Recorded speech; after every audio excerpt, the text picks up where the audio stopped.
Hallo liebe Häkelfreunde, heute habe ich zwei wundervolle Bobbel aus dem Schwarzwald Woll Outlet verarbeitet, die liebevoll vom Geschäftsführer Oliver handgewickelt wurden und die ich beim Meet and Greet im September 2025 als Geschenk erhalten habe.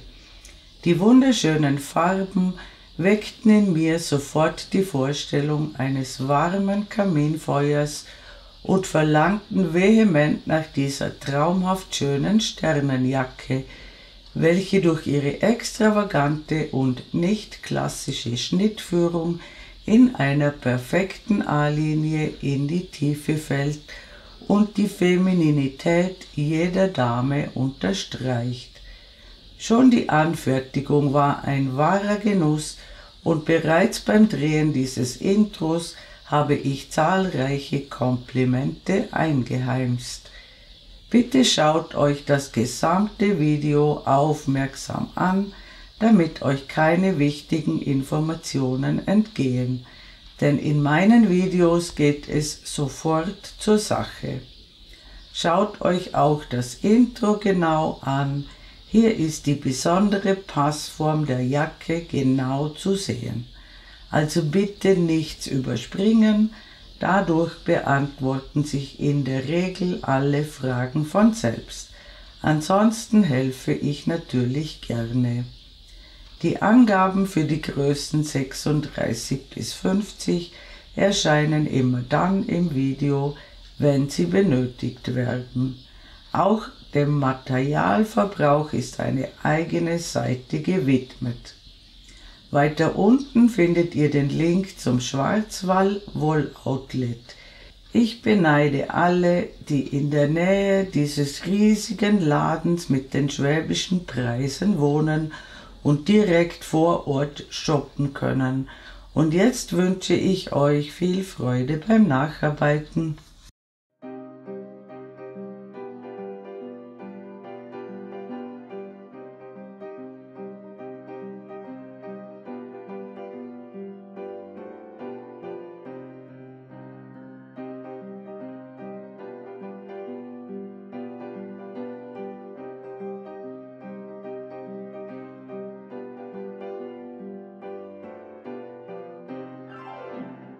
Die Informationen auf dieser Seite bieten euch die Möglichkeit, die verwendete Wolle mit anderen Garnen zu vergleichen. Die wichtigsten Parameter für einen Vergleich sind neben der Zusammensetzung die Lauflänge pro 50 Gramm und die auf der Banderole angegebenen Nadelstärken. Bei den Materialangaben handelt es sich immer um Richtwerte. Die Verwendung anderer Wolle oder anderer Nadelstärke kann den Materialverbrauch beeinflussen. Deshalb solltet ihr immer genügend Material kaufen bzw. die Nachkaufmöglichkeit sicherstellen. Hier seht ihr einen Vorschlag für die Farbgestaltung bei Verwendung von zwei identischen Bobbeln laut Materialseite. Mit Bobbel Nummer 1 die Passe von hell nach dunkel häkeln, den restlichen Bobbel vorläufig zur Seite legen. Mit Bobbel Nummer 2 den unteren Teil inklusive Abschlusskante von hell nach dunkel häkeln. Die Restbobbel abwiegen und vom schwereren Bobbel von hell nach dunkel so viel abwickeln, dass beide Bobbel gleich schwer sind. Je einen Restbobbel von hell nach dunkel für die Ärmel verwenden. Falls ihr euch extra Ärmelbobbel wickeln lasst, könnt ihr euch an folgenden Richtwerten orientieren. Alle Angaben ohne Gewähr. Große Größen können auch einen dritten Bobbel als Spender verwenden. Diese Jacke wird aufgrund der außergewöhnlichen Machart unter den Armen unabhängig von der Konfektionsgröße automatisch oversized. Die überschüssige Weite sorgt für den sensationellen Fall der Jacke. Die Ärmel sind tiefer angesetzt als gewohnt. Das Armloch kann nach dem Abteilen der Ärmel zu groß erscheinen, das bleibt aber nicht so. Der extravagante Schnitt kann nicht in einen klassischen Schnitt umgewandelt werden. Das von mir verwendete Ersatzstäbchen bietet aus meiner Sicht folgende Vorteile. Der Rand des Häkelstücks ist stabiler. Ein musterbedingter Rollrand lässt sich später leichter in die gewünschte Form bringen. Das Stäbchen passt besser ins Maschenbild. Das Stäbchen hat einen schönen Maschenkopf, in den man in den Folgereihen leicht einstechen kann. Meine Anleitungen sind von Anfang bis Ende wohldurchdacht und genau erklärt. Die meisten Fragen beantworten sich erfahrungsgemäß von selbst, wenn man das Video aufmerksam und zur Gänze anschaut. Für berechtigte Fragen stehe ich gerne und ausschließlich via Kommentarfunktion sowie in meiner Facebook-Gruppe Schick umgarnt mit Karin zur Verfügung, sobald es meine Zeit erlaubt. Für Änderungen des Designs, der Machart, des Musters oder andere Sonderwünsche stehe ich grundsätzlich nicht zur Verfügung. Bevor wir beginnen, seht ihr hier die ersten 12 Reihen der Passe. Das Teil muss genau 12 Zacken haben und die Form muss ungefähr so aussehen wie bei mir. Je 2 Zacken bilden später die Vorderteile, je 2 Zacken bilden die Ärmel und das Rückenteil besteht aus 4 Zacken. Ich verwende eine Häkelnadel 3,5 mm. Ich beginne mit einer Anfangsschlinge. Ich häkle 5 Luftmaschen.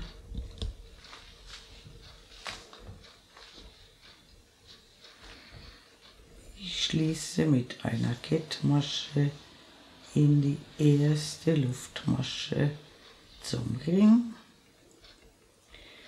Ich häkle das Ersatzstäbchen auf folgende Weise. Ich häkle eine Luftmasche, eine feste Masche in den Ring, noch eine Luftmasche und eine feste Masche ins linke Maschenglied der unteren festen Masche. Das ist unser erstes Stäbchen und ich häkle noch 11 Stäbchen in den Ring, sodass wir insgesamt 12 Stäbchen haben und ich häkle über den Anfangsfaden drüber. Wir ziehen den Ring aber nicht zusammen und wenn ich genau 12 Stäbchen gehäkelt habe, sehen wir uns wieder. Willkommen zurück. Ich habe inklusive Ersatzstäbchen 12 Stäbchen gehäkelt. Wir wenden die Arbeit. Ich häkle wieder das Ersatzstäbchen in den ersten Maschenkopf. Ich häkle eine Luftmasche, eine feste Masche in die erste Masche, eine Luftmasche und eine feste Masche ins linke Maschenglied der unteren festen Masche. Damit ist die erste Masche besetzt und alle anderen Maschen verdoppeln wir. Das bedeutet, in alle anderen Maschen häkeln wir 2 Stäbchen in eine Masche. Wir erhalten genau 23 Stäbchen.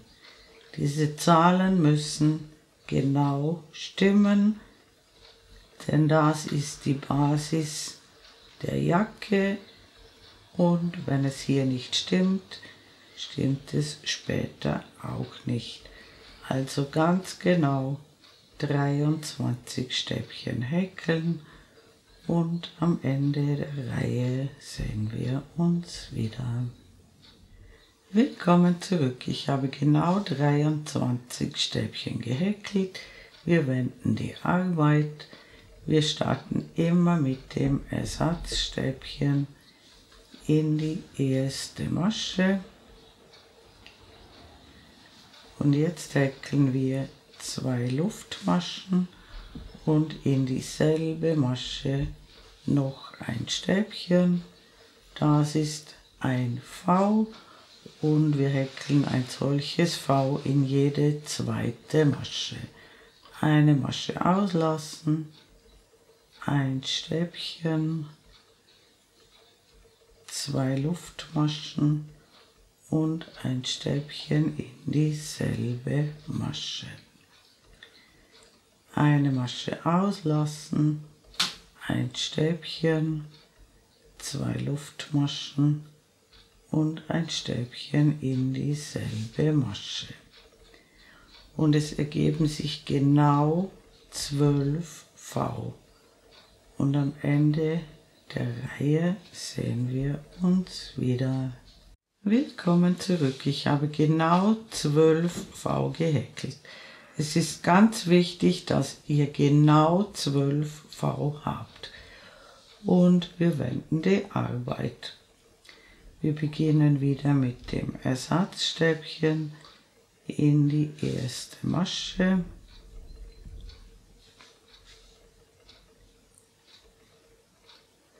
Und wir häkeln in jedes V wieder ein V. Ein Stäbchen, 2 Luftmaschen und ein Stäbchen. Wir springen ins nächste V und häkeln ein Stäbchen, 2 Luftmaschen und ein Stäbchen. Und hier am Anfang haben wir 2 Stäbchen. Und ansonsten überall ein V ins V häkeln. Es ergeben sich wieder 12 V und am Ende der Reihe sehen wir uns wieder. Willkommen zurück. Ich habe 12 V gehäkelt und am Ende der Reihe häkeln wir ein zusätzliches Stäbchen in die letzte Masche, sodass auch hier 2 Stäbchen zusammenkommen, so wie am Anfang der Reihe. Der Anfang der Reihe und das Ende der Reihe müssen immer genau gleich aussehen. Wir wenden die Arbeit. Wir häkeln unser Randstäbchen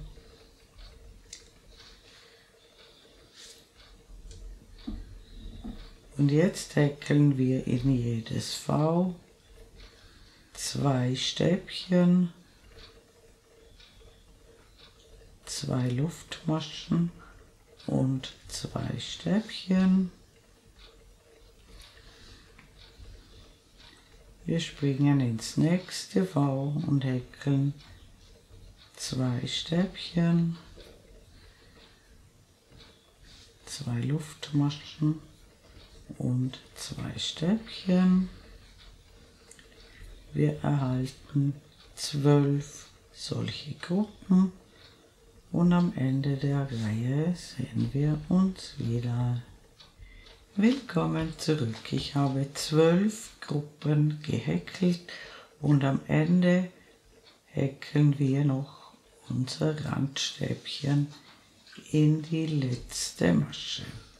Und wir wenden die Arbeit und wir starten immer mit unserem Randstäbchen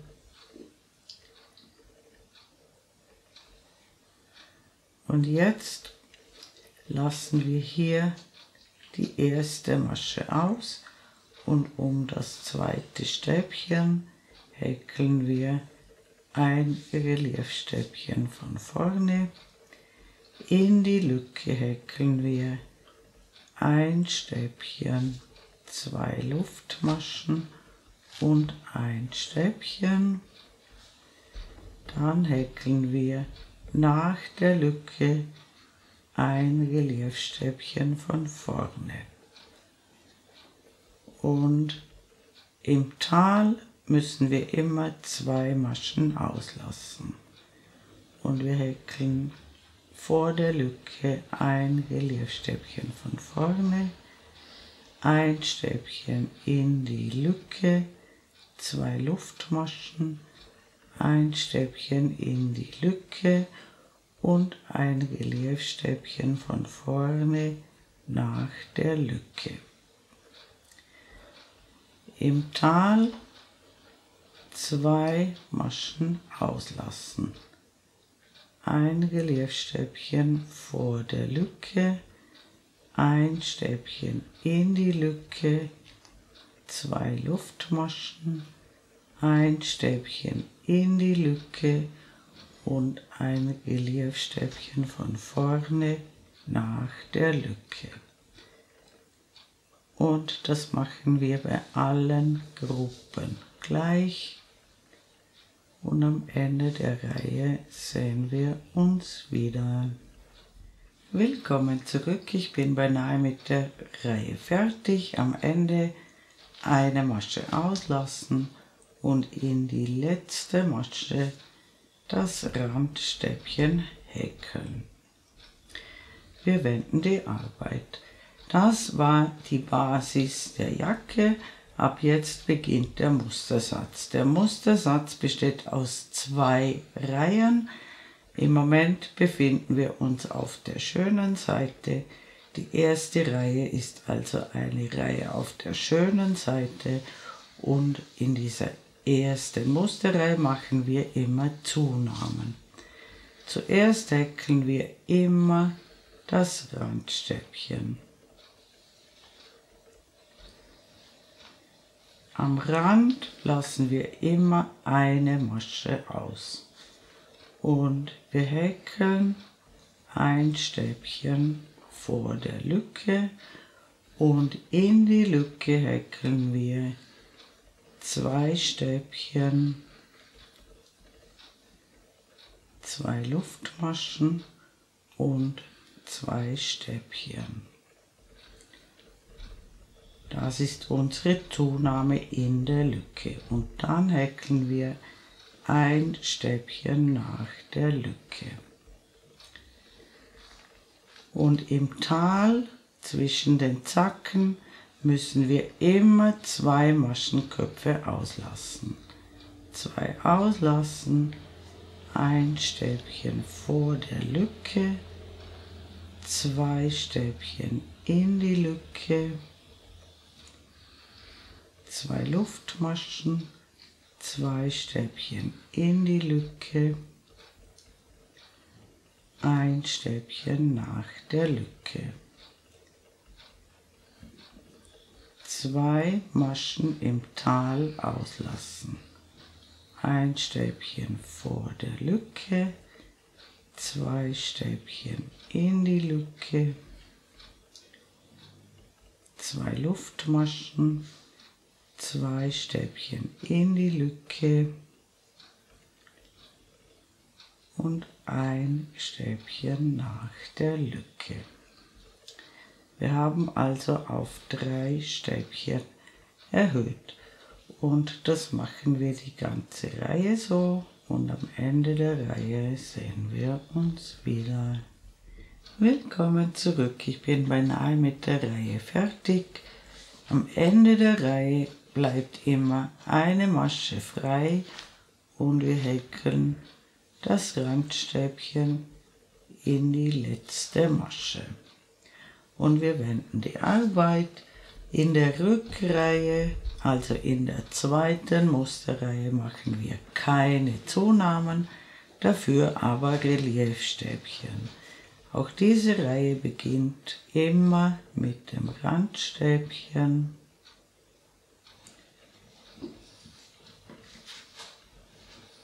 Wir lassen, wie gesagt, nach dem Randstäbchen immer eine Masche aus. Und jetzt haben wir bis zur Lücke 2 Stäbchen. Hier häkeln wir 2 Reliefstäbchen von vorne. Und in der Rückreihe häkeln wir in die Lücke nur ein Stäbchen, 2 Luftmaschen und ein Stäbchen, und nach der Lücke häkeln wir gleich viele Reliefstäbchen wie vor der Lücke in dieser Reihe 2. Im Tal müssen immer 2 Maschen übersprungen werden. Wir häkeln 2 Reliefstäbchen von vorne bis zur Lücke. In die Lücke häkeln wir ein Stäbchen, 2 Luftmaschen und ein Stäbchen und dieselbe Anzahl Reliefstäbchen von vorne wie vor der Lücke. Und wie gesagt, im Tal immer 2 Maschen überspringen, dann alle Reliefstäbchen, die bis zur Lücke vorhanden sind, häkeln, in die Lücke nur ein Stäbchen, 2 Luftmaschen und ein Stäbchen und nach der Lücke dieselbe Anzahl Reliefstäbchen häkeln wie vor der Lücke. Und wir machen die Reihe genauso weiter und am Ende der Reihe sehen wir uns wieder. Willkommen zurück. Am Ende der Reihe bleibt immer eine Masche frei nach der letzten Gruppe und wir häkeln das Randstäbchen in die letzte Masche. Das war der erste Mustersatz und wir wiederholen im Prinzip immer dieselben 2 Reihen. Die Maschenzahl wächst pro Mustersatz immer um ein Stäbchen auf beiden Seiten der Lücke. Wir starten mit dem Randstäbchen. Nach dem Randstäbchen lassen wir immer eine Masche aus. Wir häkeln die vorhandenen Stäbchen bis zur Lücke und in der Hinreihe machen wir Zunahmen. Das bedeutet, wir häkeln in die Lücke 2 Stäbchen, 2 Luftmaschen und 2 Stäbchen. Und da wir vor der Lücke 2 Stäbchen gehäkelt haben, müssen wir auch nach der Lücke 2 Stäbchen häkeln.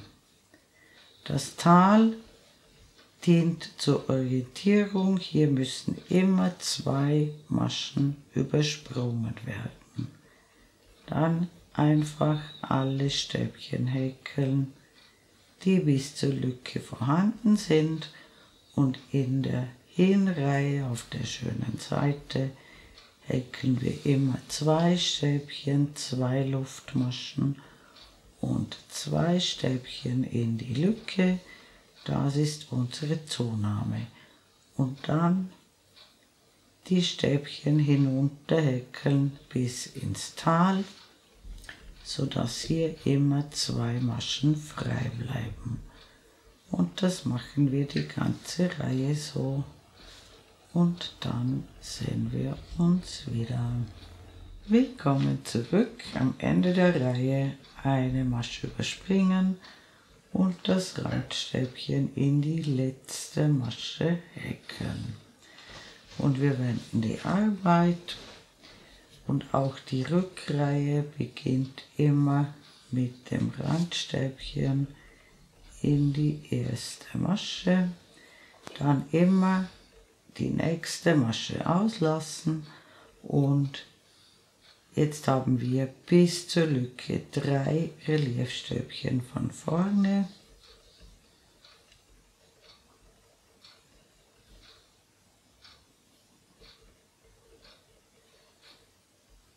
In der Rückreihe haben wir keine Zunahmen, deshalb häkeln wir in die Lücke ein Stäbchen, 2 Luftmaschen und ein Stäbchen, und nach der Lücke häkeln wir dieselbe Anzahl Reliefstäbchen wie vor der Lücke und wir häkeln bis ins Tal hinunter, und zwar so, dass 2 Maschen übersprungen werden können.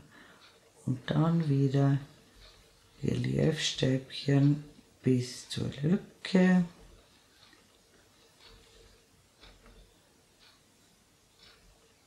In die Lücke ein Stäbchen, 2 Luftmaschen und ein Stäbchen, und nach der Lücke wieder Reliefstäbchen bis hinunter ins Tal, und im Tal 2 Stäbchen auslassen. Und das machen wir die ganze Reihe so. Und dann sehen wir uns wieder. Willkommen zurück. Am Ende der Reihe bleibt immer die vorletzte Masche frei und wir häkeln das Randstäbchen in die letzte Masche. Wir haben 2 Mustersätze gehäkelt. Wir machen noch einen Mustersatz gemeinsam. Und dieser Mustersatz, also diese nächsten 2 Reihen, werden dann sinngemäß wiederholt. Wir starten mit dem Randstäbchen.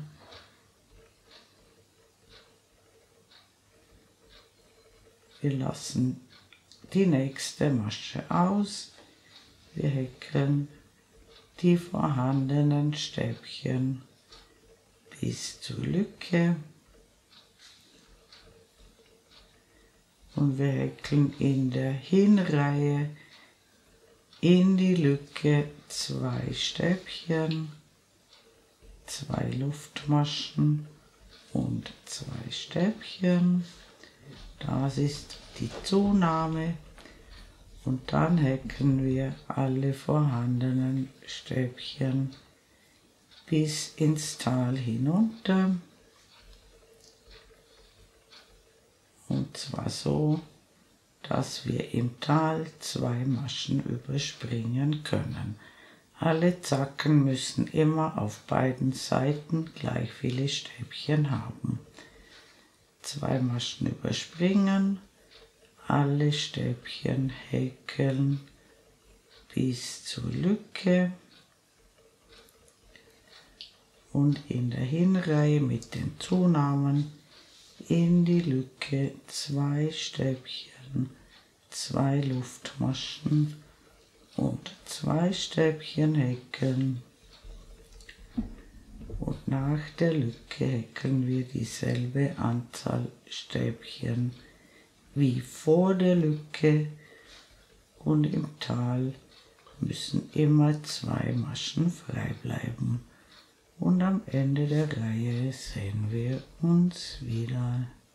Willkommen zurück. Am Ende der Reihe bleibt ein Stäbchen frei und ins letzte Stäbchen häkeln wir das Randstäbchen.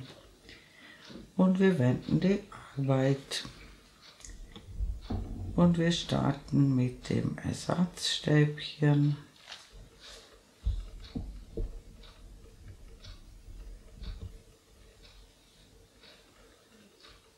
Wir lassen eine Masche aus und wir häkeln alle vorhandenen Stäbchen bis zur Lücke als Reliefstäbchen von vorne.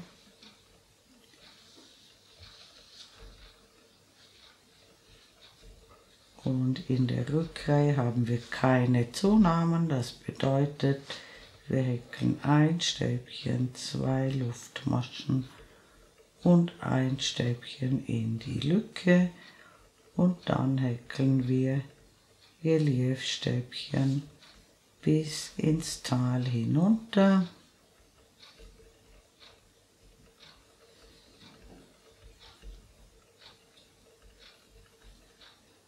und im Tal lassen wir 2 Stäbchen aus und beginnen sofort wieder mit den Reliefstäbchen von vorne bis zur Spitze.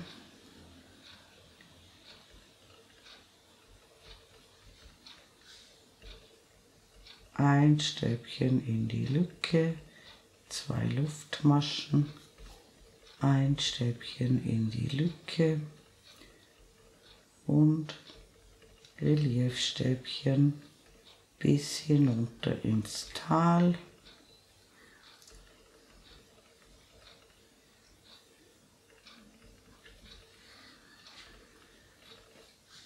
Zwei Maschen überspringen und wir sehen uns am Ende der Reihe wieder. Willkommen zurück, auch das Ende der Reihe ist immer gleich, das vorletzte Stäbchen bleibt frei und wir häkeln unser Randstäbchen in das letzte Stäbchen. Das Ganze sieht jetzt so aus. Die Form sollte ungefähr so aussehen wie bei mir und wir wiederholen nun immer dieselben 2 Reihen. Und auf welche Maße ihr hinarbeiten müsst, das zeige ich euch in der nächsten Einstellung. Willkommen zurück. Meine Passe hat für die Größe 40-42 die benötigten Maße erreicht. Zuerst erkläre ich euch die Einteilung der Jacke und dann erkläre ich euch, auf welche Maße ihr hinarbeiten müsst. Ich habe hier 4 Maschenmarkierer gesetzt. Diese ersten beiden Zacken bilden das erste Vorderteil. Diese beiden Zacken sind ein Ärmel. 4 Zacken bilden das Rückenteil. 2 Zacken bilden den zweiten Ärmel und 2 Zacken das zweite Vorderteil. Die Maschenmarkierer befinden sich immer im Tal zwischen den Zacken.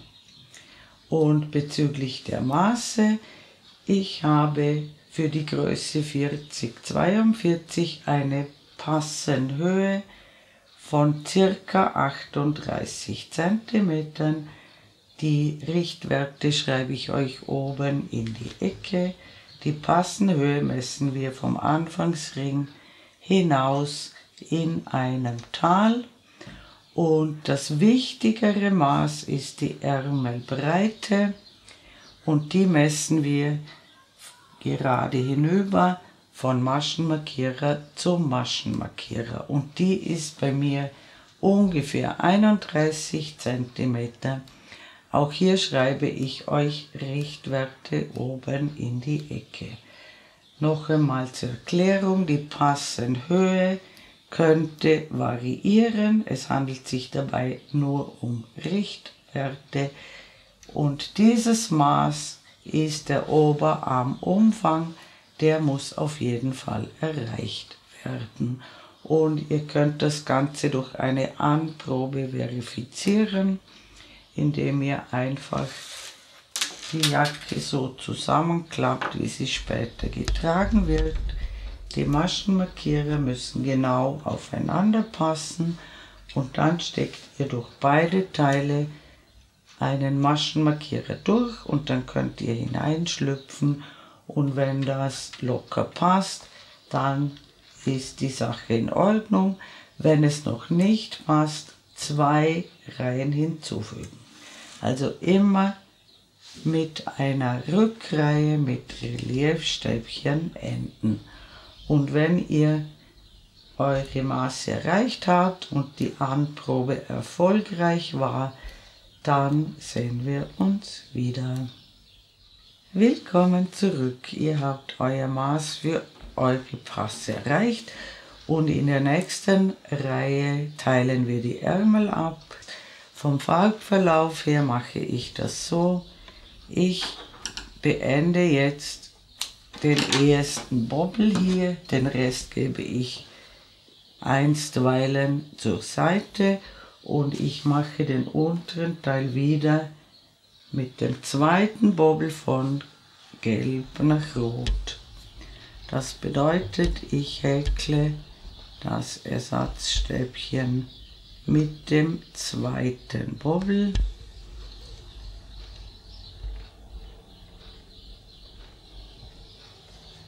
Diese Fäden könnt ihr dann verknoten. Wir lassen wie gewohnt das nächste Stäbchen aus, das bleibt genau gleich wie bisher und wir häkeln alle Stäbchen bis zur Spitze und dort sehen wir uns wieder. Willkommen zurück, ich bin bei der Spitze angekommen und jetzt müsst ihr schauen, wie viele Stäbchen ihr habt.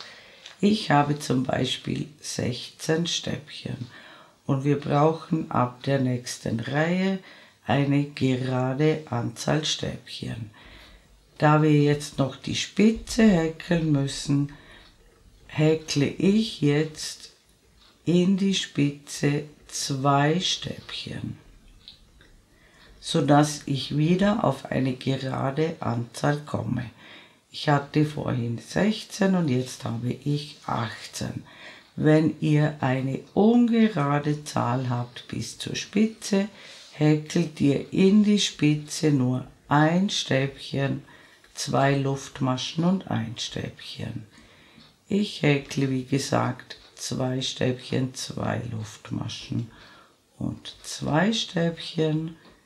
Wir brauchen bei jeder Kante eine gerade Anzahl Stäbchen. Und jetzt ist es wichtig, dass alle Zacken dieselbe Zahl bekommen, eine gerade Anzahl, und deshalb müsst ihr wirklich jeden Zacken zählen und schauen, dass alle Zacken genau gleich sind. Und wir häkeln ins Tal hinunter. Hier ändert sich nichts, hier lassen wir wie immer 2 Maschen aus und den zweiten Zacken häkeln wir mit derselben Maschenzahl wie den ersten Zacken und dann sind wir beim Maschenmarkierer angekommen und dort sehen wir uns wieder. Willkommen zurück, ich habe das Vorderteil gehäkelt, das besteht aus 2 Zacken. Im Tal lassen wir wie gewohnt die letzte Masche aus. Wir überspringen die 2 Ärmelzacken und wir suchen den nächsten Maschenmarkierer. Und auch hier nach dem Maschenmarkierer lassen wir ein Stäbchen aus. Und dann häkeln wir die rückwärtigen 4 Zacken genauso wie die ersten 2 Zacken, also mit einer geraden Anzahl Stäbchen, und die Anzahl wird in der Spitze geregelt, entweder mit 2 Stäbchen und 2 Luftmaschen und 2 Stäbchen oder eben nur ein Stäbchen, 2 Luftmaschen und ein Stäbchen. Wichtig ist, dass alle Zacken gleich viele Stäbchen haben und immer eine gerade Anzahl. Und wenn ihr die 4 rückwärtigen Zacken gehäkelt habt, sehen wir uns wieder. Willkommen zurück, ich habe die 4 Zacken des Rückenteils gehäkelt. Hier haben wir den ersten Ärmel abgeteilt. Und wie gesagt, zählt bei jedem Zacken die Stäbchen und schaut, dass es gleich viele sind und dass es eine gerade Anzahl ist. Im Tal lassen wir wie gewohnt das letzte Stäbchen aus. Wir überspringen die 2 Ärmelzacken. Wir suchen den nächsten Maschenmarkierer und auch hier lassen wir ein Stäbchen aus und wir häkeln die letzten 2 Zacken wie gewohnt bzw. gleich wie die anderen, und am Ende der Reihe sehen wir uns wieder. Willkommen zurück. Das Ende der Reihe ist wie gewohnt. Wir lassen das vorletzte Stäbchen aus und häkeln unser Randstäbchen. Und wir haben beide Ärmel abgeteilt. Den Maschenmarkierer könnt ihr entfernen. Und ab jetzt häkeln wir nur noch Reihen ohne Zunahmen. Und wir beginnen mit dieser Rückreihe. Wir häkeln wie gewohnt das Ersatzstäbchen. Wir lassen wie immer ein Stäbchen aus und ins nächste Stäbchen häkeln wir 3 zusammen abgemaschte Stäbchen. Eine Luftmasche, eine Masche auslassen, 3 zusammen abgemaschte Stäbchen häkeln,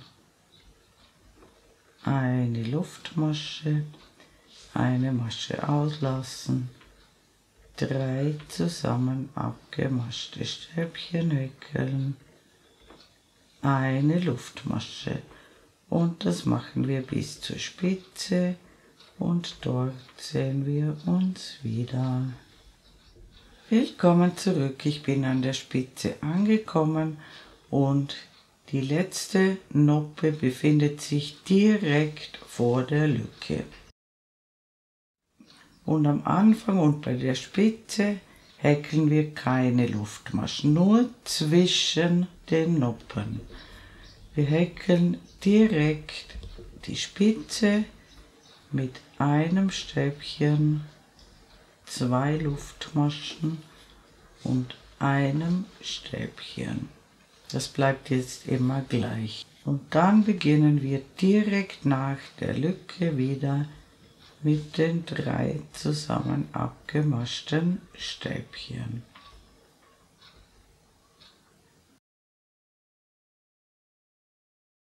Und wichtig, zwischen den Noppen immer eine Luftmasche, eine Masche auslassen und in jede zweite Masche eine Dreiernoppe häkeln bis ins Tal hinunter, und dort sehen wir uns wieder. Willkommen zurück, ich bin im Tal angekommen und hier müssen wir genau wie bisher so landen, dass wir 2 Stäbchen überspringen können. Wir häkeln hier keine Luftmasche, wir überspringen die 2 Stäbchen im Tal und beginnen hier wieder mit den 3 zusammen abgemaschten Stäbchen.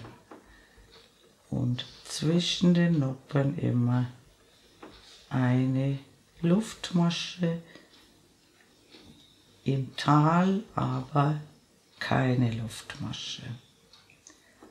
Und wir häkeln bis zur Spitze und dort sehen wir uns wieder.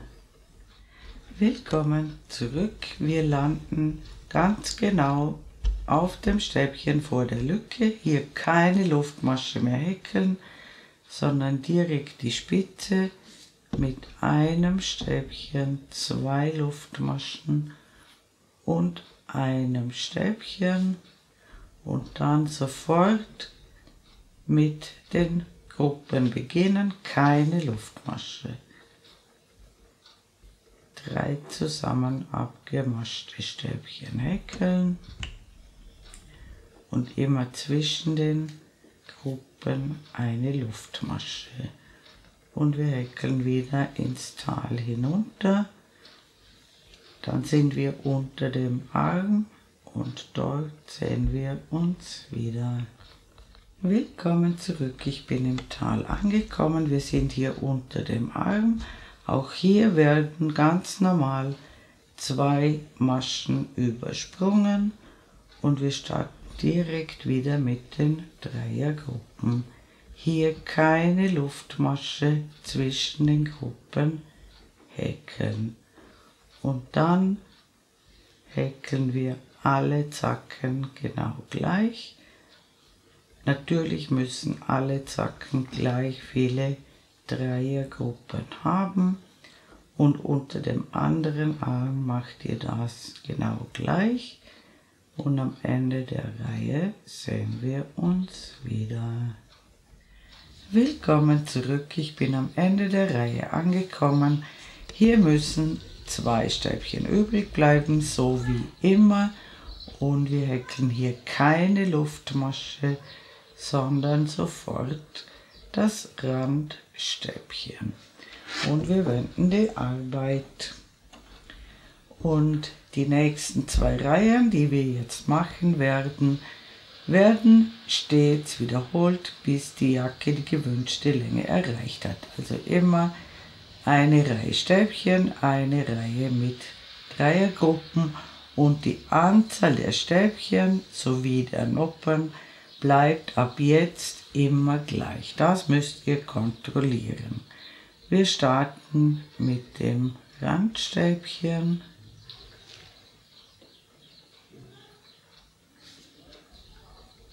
Wir lassen die Noppe aus und beginnen in der Lücke mit den Stäbchen und wir häkeln in die Lücke ein Stäbchen, in die Noppe ein Stäbchen, in die Lücke ein Stäbchen und so weiter bis zur Spitze. Und dort sehen wir uns wieder. Willkommen zurück, ich bin beinahe an der Spitze angekommen. Ganz wichtig, auch auf dieses Stäbchen aus der Vorrunde häkeln wir ein Stäbchen und ein Stäbchen in die Lücke. Und ohne das Randstäbchen müssen es jetzt genau gleich viele Stäbchen sein wie in dieser Reihe. Bei mir waren es 18 Stäbchen. Und diese Zahl, die ihr jetzt habt, muss immer wieder herauskommen. Dann die 2 Luftmaschen, ein Stäbchen in die Lücke und nach der Lücke auf diesem einzelnen Stäbchen beginnen und dann in jede Noppe ein Stäbchen und in jede Lücke ein Stäbchen bis ins Tal hinunter und dort sehen wir uns wieder.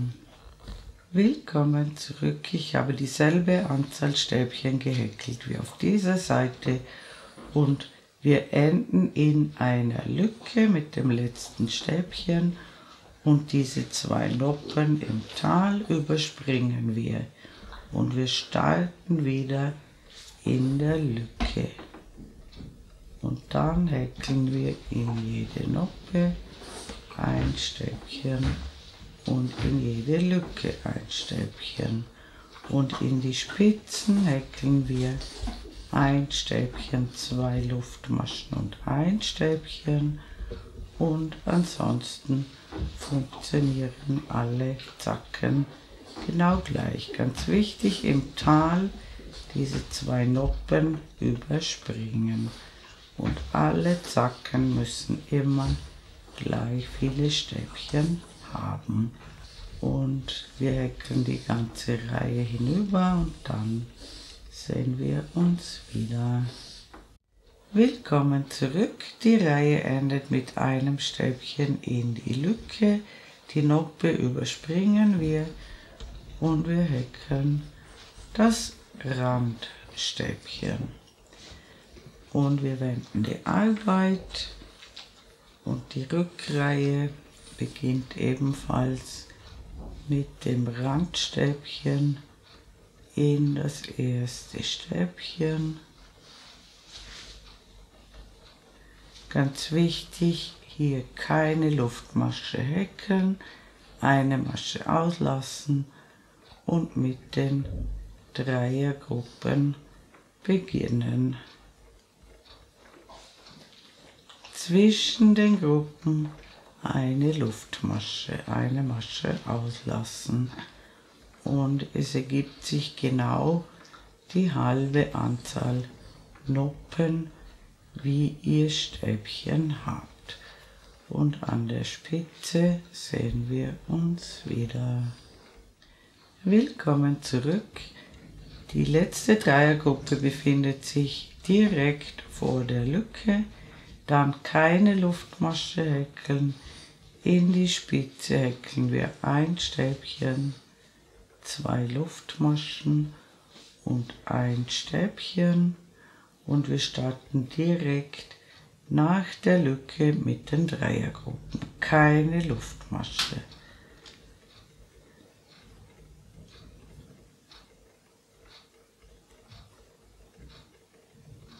Zwischen den Gruppen brauchen wir eine Luftmasche und wir häkeln ins Tal hinunter und dort sehen wir uns wieder. Willkommen zurück im Tal. Genau schauen, landen wir auf dem vorletzten Stäbchen. 2 Stäbchen müssen übersprungen werden. Keine Luftmasche häkeln, sondern sofort wieder mit den Gruppen starten. Und wir häkeln alle Zacken genau gleich. Und am Ende der Reihe sehen wir uns wieder. Willkommen zurück. Am Ende der Reihe bleiben 2 Stäbchen übrig. Wir häkeln keine Luftmasche, wir überspringen ein Stäbchen und häkeln unser Randstäbchen. Und diese 2 Reihen, die wir soeben gemacht haben, werden nun stets wiederholt, bis die Jacke die gewünschte Länge erreicht hat. Ich schreibe euch einen Richtwert oben in die Ecke und wir messen vom Anfangsring im Rückenteil gerade hinunter. Und wenn ihr soweit gekommen seid, sehen wir uns wieder. Willkommen zurück. Meine Jacke hat in der rückwärtigen Mitte gemessen ca. 70 cm erreicht. Ich habe mit einer Stäbchenreihe vorläufig geendet. Das bedeutet, wir häkeln die nächste Reihe auf der schönen Seite. Die ist an den Reliefstäbchen zu erkennen. Wir häkeln an den vorderen Kanten weiter. Ich häkle zunächst wie immer ein Randstäbchen,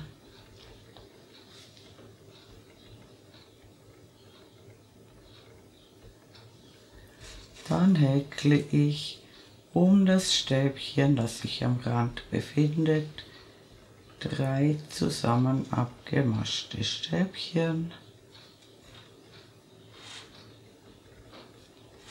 eine Luftmasche und dann um jedes Randstäbchen 3 zusammen abgemaschte Stäbchen, eine Luftmasche. Genau schauen, pro Reihe eine Gruppe. Immer die Reihen anschauen. Und wie gesagt, pro Reihe häkeln wir 3 zusammen abgemaschte Stäbchen und dazwischen eine Luftmasche. Und auch oben in den Anfangsring häkeln wir 3 zusammen abgemaschte Stäbchen und dann auf der anderen Seite wieder hinunter. Und wenn ihr das gemacht habt, sehen wir uns wieder. Willkommen zurück. Ich bin am unteren Rand der Jacke angekommen. Hier genau schauen, wo die letzte Stäbchenreihe ist. Hier haben wir die letzte Dreiergruppe und hier häkle ich keine Luftmasche, sondern direkt in das nächste sichtbare Stäbchen des unteren Randes ein Randstäbchen. Und wir wenden die Arbeit und wir häkeln jetzt auf der Innenseite die nächste Reihe. Ich häkle eine Luftmasche und eine Kettmasche in das erste Stäbchen. Dann häkle ich in die Noppe, ein Stäbchen, eine Kettmasche in die Lücke, ein Stäbchen in die Noppe, eine Kettmasche in die Lücke, ein Stäbchen in die Noppe. Und das machen wir wieder die vorderen Kanten entlang, bis wir auf der anderen Seite am unteren Rand ankommen, und dort sehen wir uns wieder. Willkommen zurück. Ganz am Ende bleibt das Randstäbchen übrig. Hier habe ich noch ein Stäbchen gehäkelt und wir häkeln in das Randstäbchen eine Kettmasche, dann eine Luftmasche. Wir schneiden den Faden ab, ziehen ihn heraus und ziehen ihn fest. Die Fäden der Jacke könnt ihr bereits vernähen. Und für die Ärmel haben wir jetzt 2 Bobbelreste übrig, und im nächsten Schritt müsst ihr die 2 Bobbel abwiegen und vom schwereren Bobbel so viel abwickeln, wieder von innen nach außen bzw. von hell nach dunkel, bis beide Bobbel dasselbe Gewicht haben.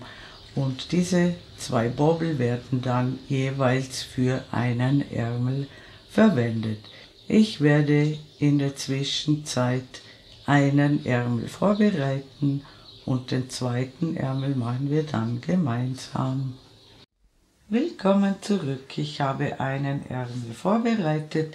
Ich habe den Ärmel direkt an die Jacke dran gehäkelt. Ich habe den Ärmel im selben Muster gehäkelt wie die Passe. Ich habe weder Zunahmen noch Abnahmen gemacht, also den Ärmel gerade hinunter gehäkelt. Und wie das alles gemacht wird, zeige ich euch jetzt. Wir beginnen unter dem Arm. Wir haben 2 Zacken für den Ärmel und die setzen wir einfach fort, und in der ersten Reihe stellen wir unser Muster wieder her. Wir befinden uns auf der schönen Seite. Und wie gesagt, wir machen keine Zunahmen. Das heißt, wir nehmen immer hier ein Stäbchen weg und das kommt in der Spitze wieder hinzu. Die Spitze besteht also aus einem Stäbchen, 2 Luftmaschen und einem Stäbchen. Und wie gesagt, dieses erste Stäbchen müssen wir immer auslassen, und wir brauchen aber ein Randstäbchen, und das mache ich in das Stäbchen vor der Lücke. Und hier hole ich den Faden durch. Ich verknote den Faden.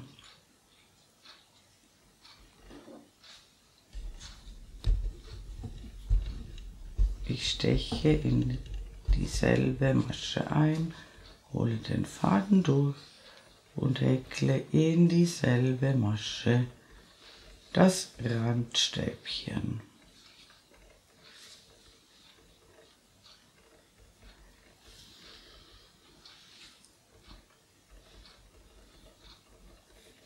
Dann lassen wir ein Stäbchen aus und hier beginnen wir mit den Stäbchen und wir häkeln alle vorhandenen Stäbchen bis zur Spitze und dort sehen wir uns wieder. Willkommen zurück, ich bin an der Spitze angekommen und die Spitze besteht aus einem Stäbchen, 2 Luftmaschen und einem Stäbchen. Und wir häkeln bis ins Tal hinunter und dort sehen wir uns wieder. Willkommen zurück. Im Tal lassen wir wie gewohnt 2 Maschen aus und wir häkeln den nächsten Zacken genau gleich. Wie gesagt, in die Spitze nur ein Stäbchen, 2 Luftmaschen und ein Stäbchen. Und am Ende des Zackens sehen wir uns wieder. Willkommen zurück, ich bin wieder unter dem Arm angekommen und auch hier lassen wir das letzte Stäbchen des Zackens aus und häkeln das Randstäbchen nach der Lücke. So haben wir unser Muster wiederhergestellt. Wenn ihr nicht sicher seid, zählt die Stäbchen. Alle Kanten haben gleich viele Stäbchen und zwar gleich viele wie hier bei der Passe. Und diese Lücke, die unter dem Arm entsteht, wird später mit der Ärmelnaht geschlossen. Und wir wenden die Arbeit. Und wir häkeln das Randstäbchen über dem Randstäbchen der Vorreihe. Und auch hier lassen wir ein Stäbchen aus, das bleibt immer gleich. Und jetzt häkeln wir alle Reliefstäbchen bis zur Spitze und dort sehen wir uns wieder. Willkommen zurück, ich bin an der Spitze angekommen. Auch hier häkeln wir in die Spitze ein Stäbchen, 2 Luftmaschen und ein Stäbchen. Auch das bleibt immer gleich. Und wir häkeln alle Reliefstäbchen bis ins Tal hinunter und dort sehen wir uns wieder.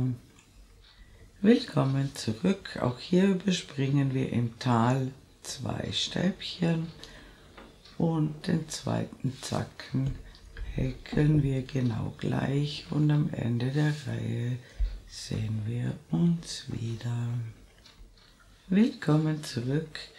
Auch hier lassen wir am Ende der Reihe ein Stäbchen aus und häkeln das Randstäbchen in den letzten Maschenkopf.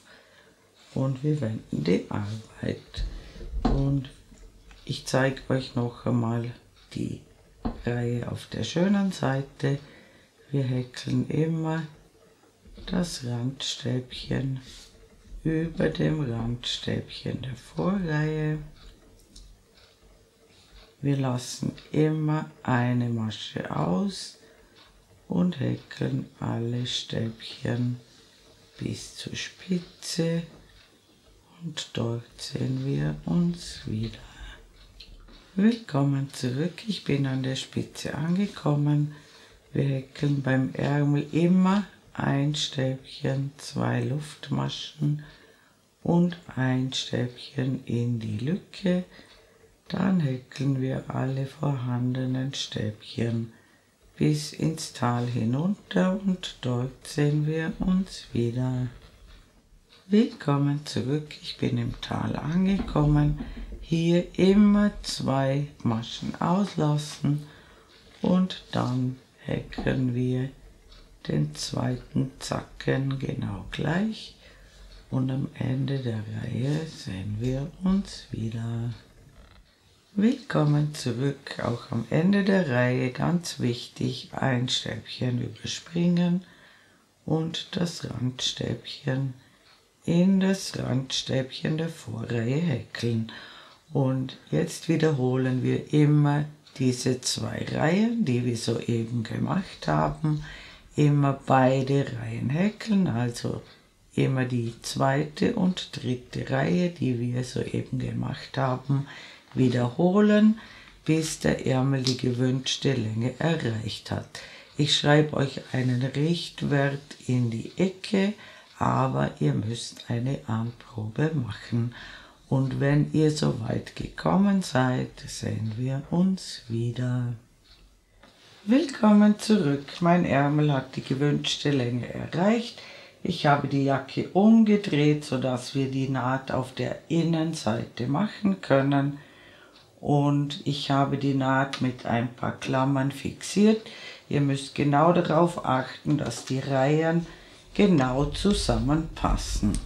Und dann häkle ich zunächst eine Luftmasche und dann häkle ich pro Reihe 2 feste Maschen.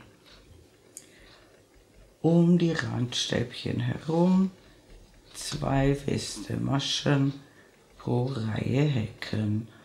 Und auf diese Weise schließen wir die Ärmelnaht bis ganz hinauf.